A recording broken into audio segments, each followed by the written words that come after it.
Hello everybody and welcome to the Neville Richards Premier League. An extraordinary weekend again, and you'll see that Matty and myself are in blue.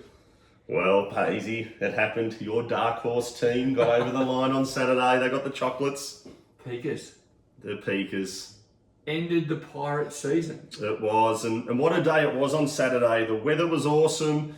Course was in great condition, and I had a message from the milkman actually saying that the greens were the best he had putted on for a long time on Saturday. So milkman was happy. Both teams were nearly at full strength. Highly regarded Pirates unfortunately went down to your dark horse Peakers, but everyone must have missed me too. I was away at a gymnastics competition for my daughter, and everyone was wanting to know where I was, but don't worry, I was doing a scuba hub and I was checking the scores as the morning was going on. So, but no, it was a big result on Saturday. And I believe, Matty, that while you're away, you actually constructed a video that we probably should look at very early on here, because I think it's pretty pertinent. Well, I think it might be. We had that plank out there last week, didn't we, on the video, and I think this video probably just sums it up perfectly, Hazy. Let's have a look at it. I am a pirate, Pete is my name. Walking the plank is my favourite game. Everyone on my ship has to play. Blindfold on, step this way. 1, 2, push and splash.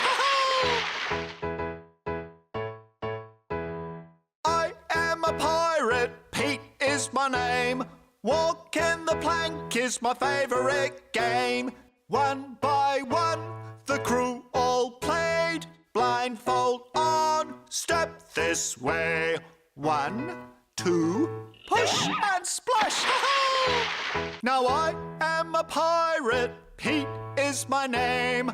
Walking the plank was my favourite game, until the day I had to play. Blindfold on, step this way.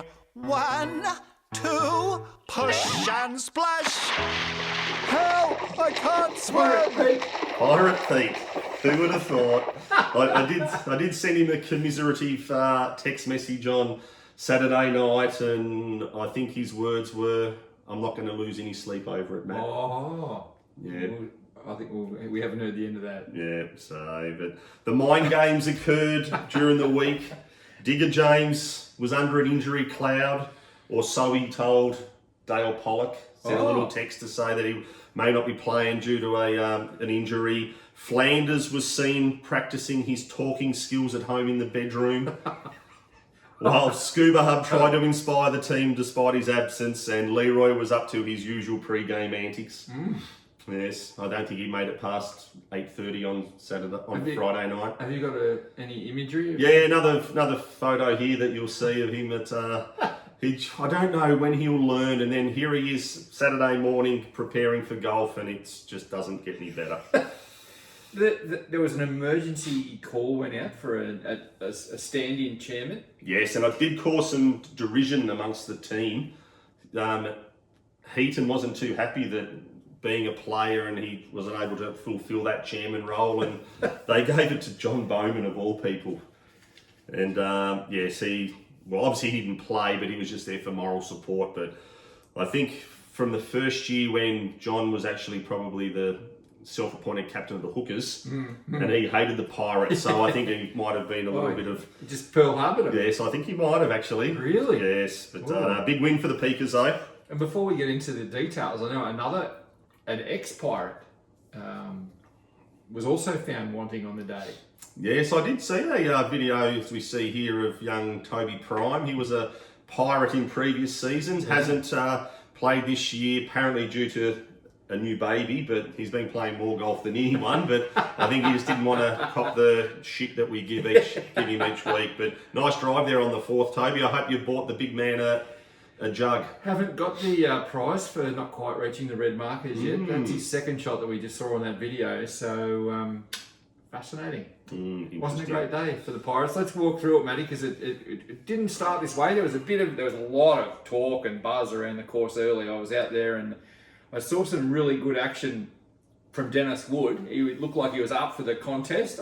He pumped a drive down the third under the watchful eye of a few groups, and he was up. Yes, the Pirates scored a lowly 188, while the Peakers 205. The Pirates had the 12 players. They just had Scuba Hub missing, while the Peakers had 11. They had Rob Stiglbauer.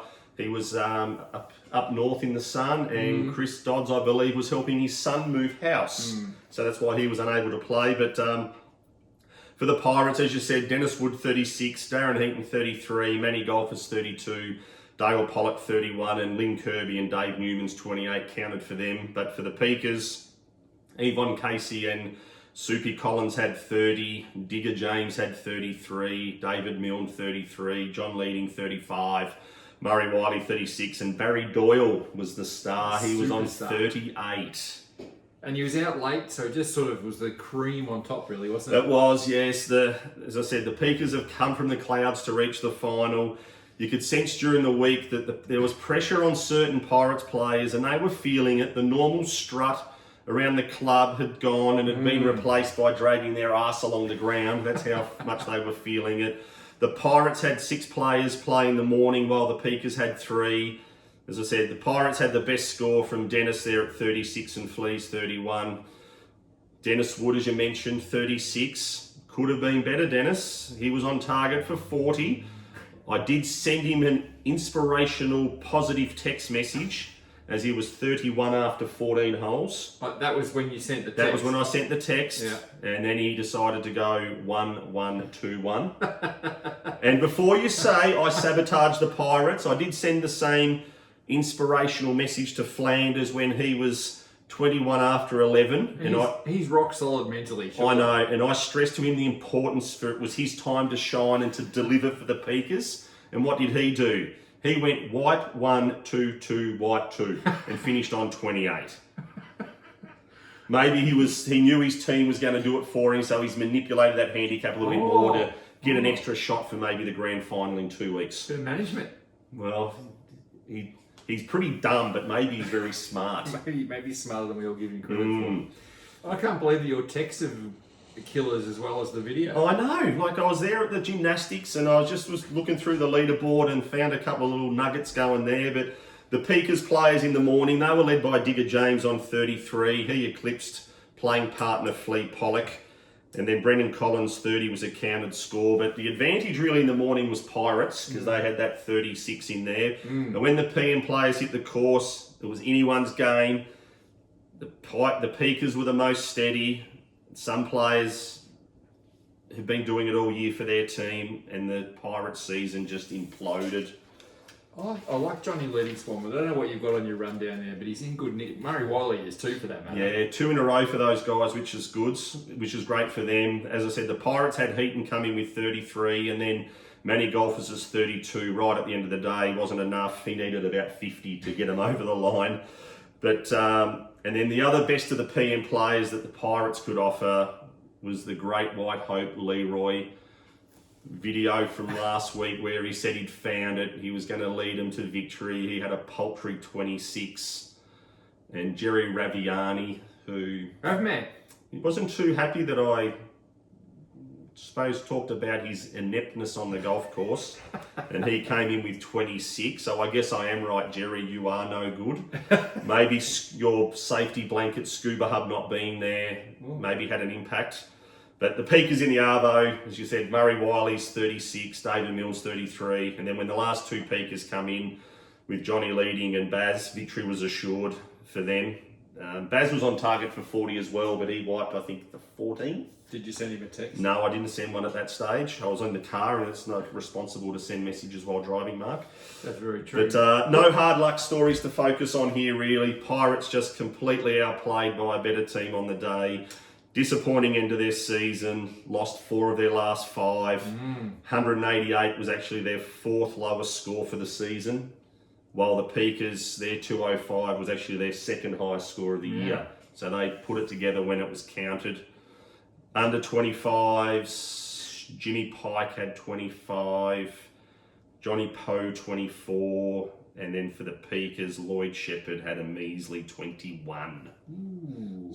Plays with Scuba Hub. Maybe they They're just missing missing the chairman, maybe. But no calming influence from Jay Bowman. no, they must have. Maybe Bowman just was that factor to try and influence the game, because they all played with him and they all played like tripe. So Lloyd Shepherd's dodging a bullet really by virtue of his teammates' good performance. Correct, and you would be hoping that maybe Lloyd on Saturday week might do something for them. Very good. Well, it's a big turn-up. I mean, in some respects, the Pirates have been a bit stiff. They've run into two really good scores, but I've got two words, Matty: straight and sets. So it's all over for the minor premiers. I did hear some sort of rumblings among some people. I can't say how tightly connected with the Pirates, that they were looking for a minor premiership prize. But all I can say is we're not the English Premier League. We don't focus on that. We're a finals competition. We're Australian. Yes, and big rumblings around too, Mark, that potentially the Pirates could be disbanded next year. Gone. Really? Yeah. What, people's mass exodus? Mass exodus, big time. Really? Yeah. Whoa. Been together as a unit for a couple of years now. I know. I think there could be. I think if we go with the same format as last year, where you had the choice, well, could be all out Pirates. I think the turning point, if we're just going to quickly analyse, is when Sue Gregory became a double amputee. It was, yeah, because she was going really good early. Yeah. And then she had about 6 weeks out, and then that just, they couldn't recover from that. But yes, they walked the plank big time, and they've all sunk to the bottom. There you go. Well, that just sets up an unlikely grand final, given that the Peakers weren't really in the four for the majority of the season. They came in late. It came in late, and they've rocketed through into the big one to play the Bullies. That, of course, is not this week coming on the Saturday. We've got the Carnival of Golf starting this Saturday coming up. But the following Saturday, the 7th of September, when the Hawks actually start dismantling the rest of the AFL combatants, well, that's another story that we'll happily share with you later on. But we'll be seeing the Bullies and the Peakers in the big one for all the chocolates on the 7th of September. And of course, the presentation night, Matty, coming up that evening. Yes, presentation night. Tickets are selling fast. I think we've got around 20 places left, Hazy. So we've got well over 100 tickets already gone. So between players and guests, we've even actually got a couple of guests who haven't even participated in Premier League wanting to come along because they want to be involved next year. So, but yes, it's quick.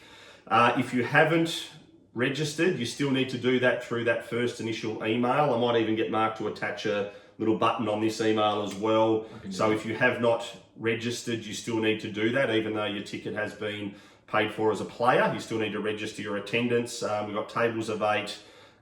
So people are just having a quick chat to me about who they'd like to sit with. But yes, it's going to be a great night. We'd like you to potentially dress in your team colours or the team theme of what you are. Have you got a frock yet? I'm tossing and turning what I'm thinking, Hayes. I don't know. Okay. Not sure as yet. We might have to go shopping together. Yeah, well, we'd have to be going to the big man's lad shop, wouldn't we? The high and mighty. All right, well, that's it. Short version this week. We'll come back next week. We're going to try and rustle up at least one or two of the grand final combatants for a video, a preview of the grand final the following week. So if we tap it, come along and have a bit of fun on the video. Yes. Make sure you're ready to have a frothy in the morning too. All right, well, congratulations to the Peakers booking a grand final berth with the Bullies. Commiserations to the Pirates. Down the plank you go. We might have a little special video next week for the grand final edition too. Really? Yes.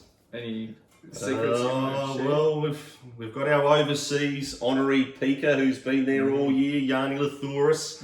Sent out a little message and informed him that they'd made the grand final. Is he excited? Well, he hasn't got back to me. But hopefully he gets back to me soon and we can send something through for some inspiration for his beloved team. I love it. All right, that's it, everyone. Thanks, Matty. Thank you, Hazy. And we'll see you for next week's grand final video and then the grand final on the 7th. Cheers. Thanks, guys.